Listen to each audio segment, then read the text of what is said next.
السلام علیکم ویورز، سب سے پہلے میں آپ کو ریکویسٹ کروں گا کہ میں آپ کو حدیث مبارک بتاؤں گا۔ اگر آپ کو پسند آئے تو آپ نے لائک کرنا ہے، شیئر کرنا ہے اور بیل آئیکن کو بجا دینا ہے تاکہ ہر روز نئی حدیث مبارک آپ کو بتائی جا سکیں۔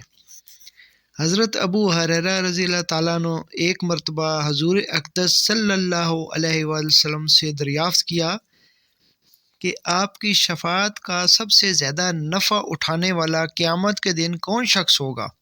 حضور کریم صلی اللہ علیہ وآلہ وسلم نے ارشاد فرمایا کہ مجھے احادیث پر تمہاری حرص دیکھ کر یہی گمان تھا کہ اس بات کو تم سے پہلے کوئی دوسرا شخص نہ پوچھے۔ پھر حضور کریم صلی اللہ علیہ وسلم نے سوال کا جواب ارشاد فرمایا کہ سب سے زیادہ سعادت مند اور نفع اٹھانے والا میری شفاعت کے ساتھ وہ شخص ہوگا جو دل کے خلوص کے ساتھ لا الہ الا اللہ کہے۔